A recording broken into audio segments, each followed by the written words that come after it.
राधे राधे। कुंडली रीडिंग की इस सीरीज में आज हम बात करेंगे आपकी कुंडली में जो असेंडेंट होते हैं, अलग अलग असेंडेंट्स के कैरेक्टरिस्टिक्स के बारे में। बट आगे बढ़ने से पहले अगर अभी तक आपने हमारे चैनल को सब्सक्राइब नहीं किया है तो इसे सब्सक्राइब जरूर कर लें। साथ ही आप बेल आइकन भी प्रेस कर सकते हैं ताकि वीडियोस की रिसेंट अपडेट्स आप तक पहुंच सके। जिन लोगों के भी इस हाउस में नंबर 1 लिखा होता है उन लोगों का असेंडेंट होता है एरीज यानी मेष। और जो मेष असेंडेंट है उसके रूलिंग लॉर्ड हैं मार्स यानी मंगल। अब इन लोगों के कैरेक्टरिस्टिक्स की बात की जाए तो हमें दो तीन चीजें पहले ध्यान में रखनी है। हर जोडिएक साइन को कोई ना कोई एलिमेंट रिप्रेजेंट करता है। दूसरा एक होता है उसका सिंबल। सिंबल कैसा दिखता है? असेंडेंट को देख के जब हम आपकी पर्सनैलिटी प्रिडिक्ट करते हैं तो उसके लिए तीन चार चीजें इंपॉर्टेंट है। एक तो वो असेंडेंट जो है वो कौन से एलिमेंट की कैटेगरी में आता है। दूसरा उसका बेसिक नेचर क्या है, उसका सिंबल क्या है और उसका रूलिंग लॉर्ड क्या है। अगर हम बात करें एरीज असेंडेंट की तो जो एरीज हैं उनका जो एलिमेंट है वो फायर एलिमेंट वाले लोग हैं। इनका जो एलिमेंट है वो है अग्नि। दूसरा इन लोगों का जो सिंबल है वो रैम है। मेल शीप जो होता है वो इनका सिंबल है। आपने अब मेल जो भेड़ है वो देखे होंगे। दूसरा आप इसका सिंबल देखेंगे तो ऐसे दिखता है दिखने में। ये इस सिंबल से एरीज रिप्रेजेंट होता है। फिर तीसरी जो चीज है वो है इनका नेचर कैसा है। अब हर जो जोडियक होता है उसके तीन नेचर होते हैं। एक तो या तो वो चर है या स्थिर है या द्विस्वभाव है। या तो मूवेबल साइन है आपका जो मूव होता रहता है, घूमता फिरता रहता है। दूसरा जो स्टेबल है। और तीसरा जो साइन होता है वो होता है हमारा ड्यूल पर्सनैलिटी वाला। तो एरीज जो है वो है चर राशि। इनका जो रूलिंग लॉर्ड है वो है मंगल। अब जब इन चीजों के बेसिस पे हम प्रिडिक्शन करते हैं, इन चारों चीजों को हम कंसिडरेशन में लेके इनकी पर्सनैलिटी और कैरेक्टरिस्टिक प्रिडिक्ट करते हैं। सबसे पहले बात करते हैं इनका जो सिंबल है उसके बेसिस पे इनको क्या क्या क्वालिटीज मिलती हैं। अब जो इनका सिंबल है, अगर आप इनके सिंबल को ध्यान से देखेंगे तो इनके दो सीन जैसे दिखते हैं सिंबल में। और जो भेड़ा होता है, जो मेल भेड़ होता है, उनकी कैरेक्टरिस्टिक्स की बात करें तो वो मूव करते रहते हैं, बड़े अग्रेसिव होते हैं, फास्ट मूव करते हैं। सो बेसिकली इस असेंडेंट वाले जो लोग होते हैं बहुत स्ट्रॉन्ग हेडेड होते हैं, पीछे नहीं हटते, इन्होंने ठान ली करके ही दम लेंगे। दूसरा इनकी जो दूसरी कैरेक्टरिस्टिक होती है वो ये होती है अपना रास्ता खुद बनाते हैं। अगर आगे कोई ऑब्स्ट्रक्शन भी है तो भी ये आगे बढ़ते जाते हैं। तो इनसे जो बेसिक क्वालिटीज मिली हैं, एक तो स्ट्रॉन्ग हेडेड है, मतलब दिमाग इनका बहुत मजबूत होता है, दिमाग काफी स्ट्रॉन्ग होता है इन लोगों का। ब्रेन काफी स्ट्रॉन्ग होता है, मतलब विल पावर बहुत स्ट्रॉन्ग होती है। दूसरा ये लोग अपने लिए रास्ता खुद बनाते हैं। सो जो ऑब्स्टिकल्स हैं उनसे इन्हें आगे बढ़ना आता है, उसको क्रॉस करके ये लोग आगे बढ़ते हैं। तो इनके सिंबल से बेसिकली इनको जो क्वालिटीज मिलती है वो ये है। उसके अलावा ये लोग थोड़े इम्पल्सिव होते हैं, जल्दबाजी में फैसले लेते पहले, बल्कि अपने डिसीजन ले लेते हैं और सोचते बाद में हैं। हेड का आपने देखा चलते रहते हैं तो इम्पल्सिव डिसीजन लेते हैं, बाद में अपने डिसीजन पे जरूर सोचते हैं, बट इनिशियली ये लोग अपने फैसले ले लेते हैं और उसके बेसिस पे फिर आगे बढ़ते हैं। तो इनके जो डिसीजंस हैं इम्पल्सिव होते हैं, जल्दबाजी में लेते हैं। उसके अलावा ये लोग बहुत पावरफुल होते हैं, इनमें ताकत होती है किसी भी ऑब्स्टिकल को, किसी भी परेशानी को तोड़ने की। तो कितना भी मुश्किल काम अगर आपको दिख रहा है, आपने इनको दे दिया, ये वो काम कर देंगे। अगर हम मेष लग्न वालों के सिंबल को देख के सिर्फ प्रिडिक्शन करें तो एक तो ये लोग बहुत स्ट्रॉन्ग हेडेड होते हैं, दिमाग बहुत मजबूत होता है, विल पावर बहुत स्ट्रॉन्ग होती है इन लोगों की, इम्पल्सिव डिसीजन लेते हैं। जब इम्पल्सिव डिसीजन ले लिए उसके बाद में उसके बारे में सोचेंगे, तो कोई भी काम करते हैं जल्दबाजी में करते हैं, उसके बाद में उसके बारे में सोचते हैं, उसके बाद उसके प्रोज एंड कॉन्स को देखते हैं। दूसरा, इनमें ताकत होती है मुश्किल से मुश्किल काम को करने की। जो काम बाकी असेंडेंट वालों को मुश्किल लगे लगे नहीं हो पाएगा, इनको दे दो ये करके दे देंगे। स्ट्रॉन्ग हेडेड होते हैं, दिमाग से बहुत मजबूत होते हैं, परेशानियों का डट के सामना करने वाला होता है ये असेंडेंट। अब बात करें मेष लग्न वालों की नेचर की, तो इनका जो नेचर होता है वो होता है चर, घूमते फिरते रहते हैं। तो ये लोग अपने डिसीजंस बहुत बार चेंज करते हैं, दूसरा, इनकी लाइफ में, क्योंकि इम्पल्सिव डिसीजन तो ले लेते हैं, फिर बार बार उसको चेंज भी करते हैं क्योंकि चर राशि है। दूसरा, ये लोग नंबर 1 है, आप देखेंगे सबसे पहली राशि है, so they want to be the number 1, वो सबसे ऊपर जाना चाहते हैं। तो उसके लिए इनको जितने एफर्ट्स करने पड़े, जितने डिसीजंस लेने पड़े लाइफ में, जो भी करना पड़े, उसके लिए हमेशा तैयार रहते हैं।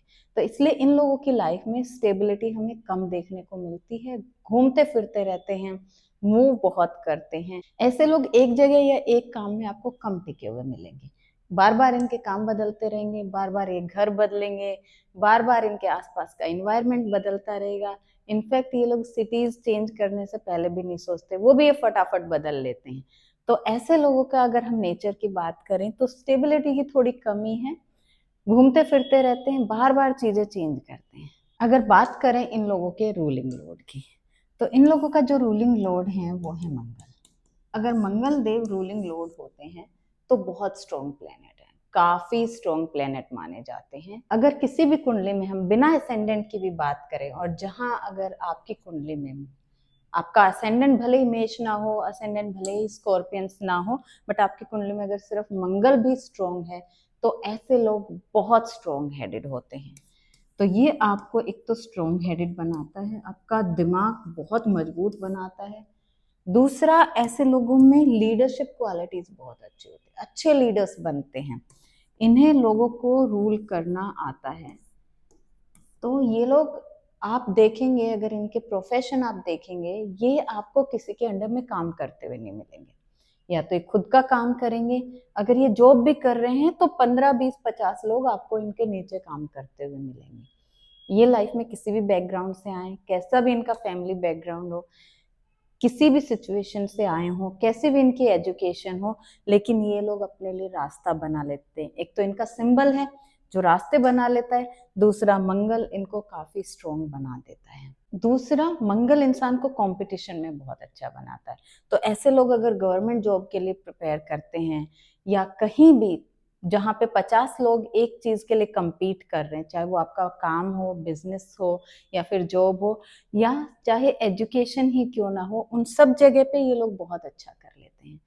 ये लोग फिजिकली बहुत फिट होते हैं, क्योंकि मंगल इंसान को बनाता है स्ट्रॉन्ग, फिजिकली एक्टिव बनाता है। तो ऐसे लोग आप देखेंगे या तो किसी न किसी स्पोर्ट्स में आपको मिलेंगे, या फिर अगर वो स्पोर्ट्स में नहीं भी हैं तो अपनी फिजिकल फिटनेस पे, अपनी फिटनेस पे बहुत ध्यान देते हुए मिलेंगे, एक्सरसाइज करते हुए मिलेंगे, जिम जाते हुए मिलेंगे, योगा करते हुए मिलेंगे। मेहनत करने से ये लोग बिल्कुल पीछे नहीं हटते, चाहे वो शरीर की मेहनत हो, दिमाग की मेहनत हो। दूसरा, ये लोग मैनेजमेंट में बहुत अच्छे होते हैं। तो ऐसे लोग अच्छे बिजनेस पर्सन बनते हैं, अच्छे एंटरप्रेन्योर्स बनते हैं, काम बहुत अच्छे से करते हैं। लोग वर्कोहॉलिक लोग होते हैं। इन लोगों के एम्बिशन बहुत स्ट्रांग होते हैं, अपनी लाइफ में आगे बढ़ने के लिए लगे रहते हैं, थ्रू आउट द लाइफ मेहनत करते हैं, और जैसा कर रहे उससे हमेशा बेटर करने के लिए कोशिश करते हैं।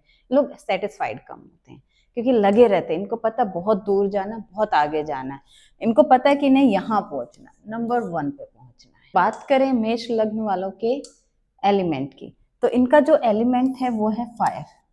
अब जो फायर है, फायर आपने देखा होगा, एक जगह जहां से स्टार्ट होती है और अगर आप उसको कंट्रोल नहीं करते तो फैलती जाती है।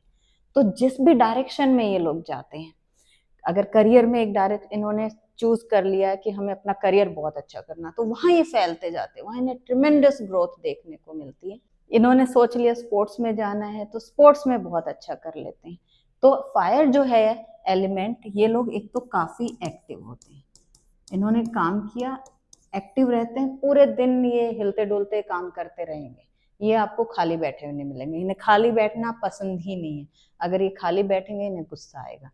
इनके लिए एडवाइस भी यही किया जाता है कि ये कुछ ना कुछ काम करते रहे, थ्रू आउट द डे ये काम करें, और ये लोग करते भी रहते हैं, तो बहुत एक्टिव होते हैं। दूसरा, जो फायर एलिमेंट है तो वो इनको थोड़ा अग्रेसिव भी बनाता है, तो गुस्सा इन्हें जल्दी आता है, इन्हें अपने गुस्से पे कंट्रोल करने की जरूरत है। गुस्से के लिए हम सजेस्ट करेंगे रेमेडीज कि ये क्या, इनको क्या क्या करना चाहिए, लेकिन बहुत अग्रेसिव हो जाते हैं, इम्पल्सिव तो ये है ही, फायर एलिमेंट है वो थोड़ा वो भी इम्पल्सिव बनाता है इंसान को।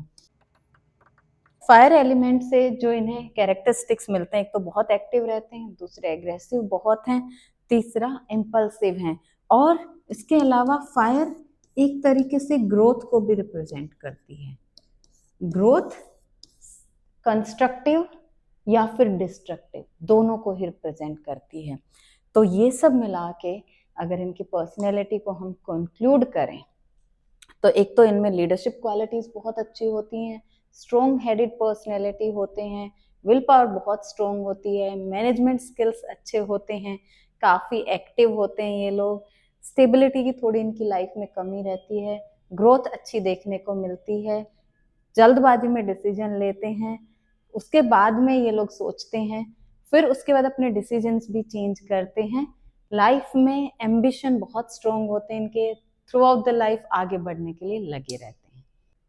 बात करें एरीज वालों की उन कैरेक्टरिस्टिक्स की जहाँ पे वो चैलेंजेस फेस करते हैं, एक तो ये हॉट टेम्पर्ड हो जाते हैं, इनको गुस्सा थोड़ा जल्दी आता है, दूसरा इम्पल्सिव डिसीजंस लेते हैं, तीसरा कभी कभी ये सेल्फ सेंटर्ड हो जाते हैं, अपने आप को प्रायोरिटी पे रखते हैं, अपने बारे में सोचते हैं, तो दूसरे की जो नीड्स हैं उनको ये इग्नोर कर देते हैं, तीसरा ये लोग केयरलेस भी हो जाते हैं। मेष लग्न वाले अगर अपनी लाइफ थोड़ी बेटर करना चाहते हैं तो इनको एक तो इनके जो रूलिंग लॉर्ड है मंगल, उसके लिए हनुमान चालीसा पढ़ना चाहिए, हनुमान जी की पूजा करें। इसके अलावा ये अपने आप को किसी न किसी फिजिकल एक्टिविटी में इन्वॉल्व करें, क्योंकि जो इनकी एनर्जी है, जो इनके अंदर की फायर है, वो अगर एक्टिविटी में इन्वॉल्व होंगे, कोई भी स्पोर्ट्स, चाहे कैसा भी स्पोर्ट्स ले लो आप, या आप चाहे वॉक ही करो, योगा ही करो, जिम ही जाओ, उसमें अपने आप को ये ऑक्यूपाइड रखें, तो इनके जो कैरेक्टरिस्टिक्स है वो बहुत बैलेंस्ड हो जाएंगे, इम्पल्सिवनेस कम हो जाएगी, हॉट हेडेड जो नेचर है, क्योंकि गुस्सा बहुत जल्दी आ जाता है, शॉर्ट टेम्पर्ड है, बड़ी जल्दी गुस्सा कर लेते हैं, तो अगर ये अपनी एनर्जी को डाइवर्ट करके कंस्ट्रक्टिव चीज़ों में लगाएंगे तो ये सेल्फ डिस्ट्रक्शन नहीं करेंगे, तो अपने आप को या अपने आसपास के लोगों को नुकसान पहुंचाने से बच जाएंगे। अदरवाइज इनका गुस्सा बहुत तेज होता है, छोटी छोटी बातों पे गुस्सा आता है, हालांकि जल्दी इनका गुस्सा चला भी जाता है, एकदम कैसे होते हैं, एकदम से ऊपर जाता है इनका गुस्सा, फिर एकदम से ठंडा भी हो जाता है। अगर शॉर्ट टेम्पर्ड भी हैं साथ में इम्पल्सिव भी हो गए तो फिर वहाँ थोड़ी दिक्कतें हो जाती हैं। तो इन लोगों को दो चीज़ें जरूर करनी चाहिए, एक हनुमान चालीसा पढ़ना चाहिए, दूसरा अपने आप को फिजिकल एक्टिविटीज में इन्वॉल्व रखना चाहिए। इनको डेली 40-45 मिनट कोई ना कोई एक्सरसाइज जरूर करनी चाहिए, दैट इज हाईली रिकमेंडेड। इन लोगों को जनरली जो बीमारियां परेशान करती हैं वो इनके शॉर्ट टेम्पर्ड की वजह से, एक तो इन्हें हेडेक होते हैं, माइग्रेन्स होते हैं, इन्फ्लेमेटरी बीमारियां भी इनको लग जाती हैं, दूसरा इन्हें अपने सिर का बहुत ध्यान रखना चाहिए। जो मेष राशि है वो यहाँ है, आपका ब्रेन वाला एरिया है, तो वहां से रिलेटेड अगर इनके लग्न में कोई दूसरा प्लेनेट बैठ गया, जो अनफ्रेंडली प्लेनेट बैठ गया, तो वहां वो इनको परेशानियां दे सकता है। उसके लिए हम आगे की वीडियोस में डिस्कस करेंगे कौन कौन से प्लेनेट इनके लिए फ्रेंडली हैं, नहीं है। आप हमें कमेंट करके बताइए आपको हमारा वीडियो कैसा लगा, और हमारे आगे की वीडियोस देखने के लिए हमारे चैनल को सब्सक्राइब करना ना भूलें। राधे राधे।